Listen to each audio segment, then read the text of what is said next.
Assalamualaikum warahmatullahi wabarakatuh.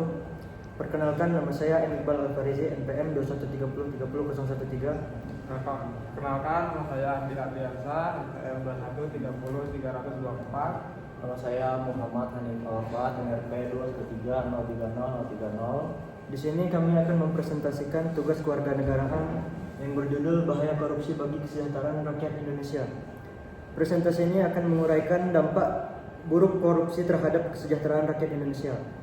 Korupsi bukan hanya merugikan negara secara finansial, tetapi juga menghambat pembangunan dan merusak tatanan sosial. Kami akan membahas bagaimana korupsi memengaruhi ekonomi, pelayanan publik, ketimpangan sosial, serta integritas lembaga negara dan moral bangsa. Pendahuluan, latar belakang, dan tujuan. Latar belakang, korupsi adalah masalah serius di Indonesia, menghambat kesejahteraan rakyat. Meskipun berbagai upaya pemberantasan telah dilakukan, praktik ini merugikan negara secara finansial dan menjadi penghalang utama pembangunan merata. Tujuan laporan ini bertujuan menguraikan dampak buruk korupsi terhadap kesejahteraan rakyat Indonesia, mencakup aspek ekonomi, pelayanan publik, moral, dan nilai sosial. Kami juga akan menyajikan analisis keterkaitan korupsi dengan ketidakmerataan kesejahteraan dan memberikan rekomendasi pencegahan. Korupsi penyebab kerugian ekonomi nasional. Kerugian triliunan rupiah. Menurut data KPK, kerugian negara akibat korupsi mencapai triliunan rupiah setiap tahun. Dana ini seharusnya dialokasikan untuk membangun fasilitas umum, infrastruktur, pendidikan, dan kesehatan. Pertumbuhan ekonomi lambat. Kajian Bank Dunia 2023 menunjukkan negara dengan korupsi tinggi cenderung mengalami pertumbuhan ekonomi lambat dan investasi publik tidak efisien. Contoh proyek EKTP. Dalam proyek EKTP, kerugian negara mencapai 2,3 triliun. Dana yang bisa membangun ribuan ruang kelas atau fasilitas kesehatan. Penyelewengan anggaran menyebabkan pembangunan stagnan, merugikan rakyat kecil.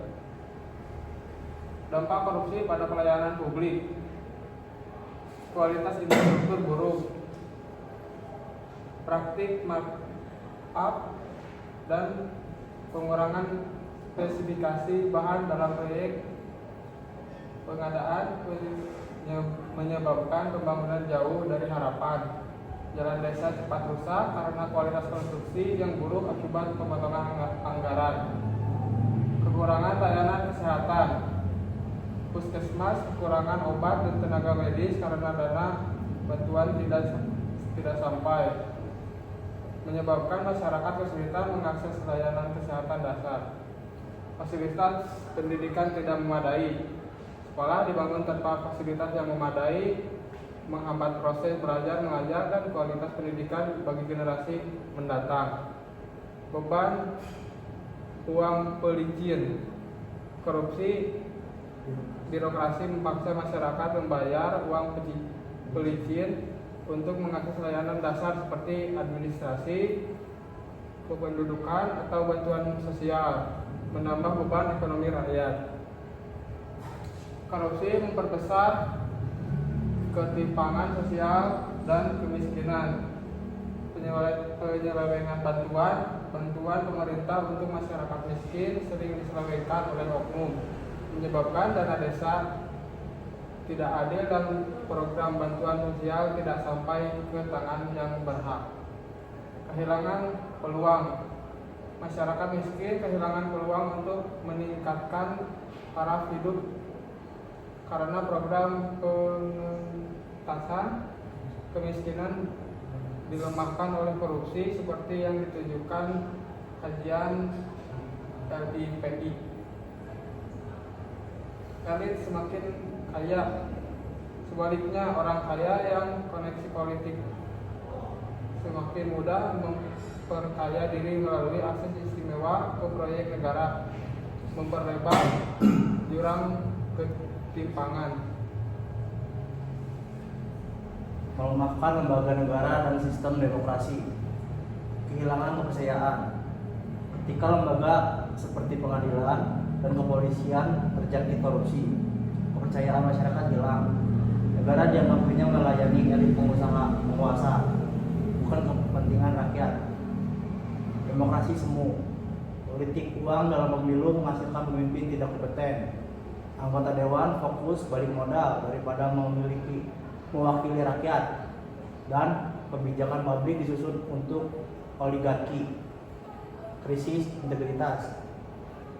Korupsi merusak integritas sistem demokrasi, menciptakan lingkungan di mana kepentingan pribadi lebih diutamakan daripada kepentingan umum.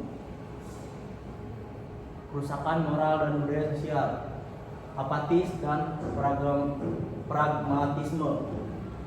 Masyarakat menjadi apatis dan pragmatis ketika melihat pejabat gaya instan tanpa hukuman setimpal. Ini merusak etos kerja dan kejujuran. Luntur nilai luhur, nilai kejujuran, kerja keras, dan integritas luntur. Generasi muda menilai kesuksesan bisa diraih lewat jalan pintas, merusak fondasi moral bangsa. Budaya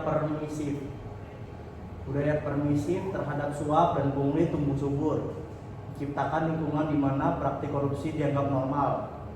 Korupsi bukan hanya masalah hukum, tetapi krisis moral nasional. Kesimpulan, ancaman nyata dan prioritas bersama. Ancaman nyata. Korupsi adalah ancaman nyata bagi kesejahteraan rakyat Indonesia. Praktik ini menghambat pembangunan, merusak tatanan hukum, memperparah kemiskinan, dan merusak moral bangsa. Prioritas bersama. Pemberantasan korupsi harus menjadi prioritas bersama. Ini melibatkan pemerintah, lembaga hukum, sektor swasta, dan masyarakat untuk menciptakan Indonesia yang lebih bersih dan sejahtera.